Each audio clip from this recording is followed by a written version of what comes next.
The president today faced the biggest challenge yet to his strategy to revive the economy. The Labor Department reported 266,000 jobs were added in April. That's far short of the 1 million that some economists had expected. Republicans took that data as a sign that the generous jobless benefits included in his American Rescue Plan, the almost $2 trillion aid bill he signed into law back in March, that is causing a labor shortage and risking inflation.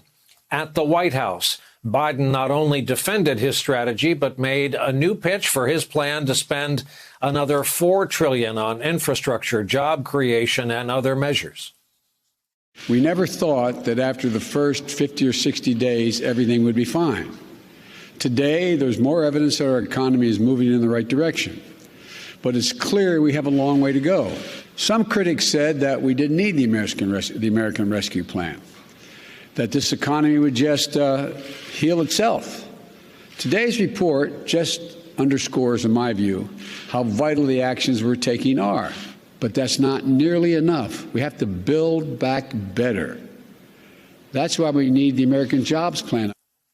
I think the conventional wisdom was that the economic figures out today were a setback. Can you tell us once and for all what's going on? Also, in the once and for all category, how much truth is it to the mostly Republican talking point that people staying home during a pandemic idle are making so much money from the federal government as to not want to or be incentivized to return to work? Okay, well, why don't we start with that? Yes, there are some people who are being paid more money by the federal government while they're on this expanded unemployment than they would out there getting a job. But it doesn't necessarily mean there's anything wrong with that. It potentially means that this is another call to action to raise the federal minimum wage. Right, Brian? You know, what are we seeing? We're seeing restaurants, service industry really struggle to rehire.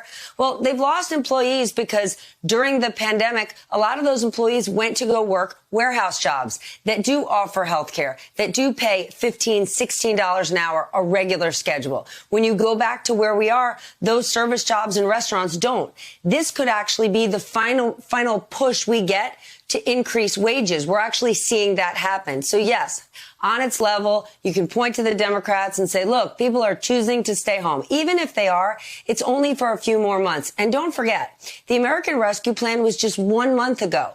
And there's a lot of money in there meant to help get people back to work. It's not even in the system yet. Here's just one example. The $39 billion Biden put forth for childcare, that's barely even been implemented. So because it hasn't been yet, all these parents, mostly mothers who are home, can't suddenly say, oh, there's $39 billion, let me hop back to work. None of that money has been spent yet. So to look at this in 1 month and say the Biden program isn't working, we're just paying people to stay home, is completely exaggerated. We're absolutely on the road to recovery, but it's not a straight shot.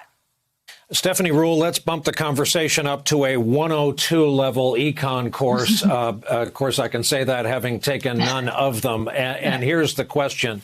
Higher taxes and the Biden administration effort to raise taxes on certain individuals in our country on the wealthy side and corporations who got such a gigantic break during the Trump years.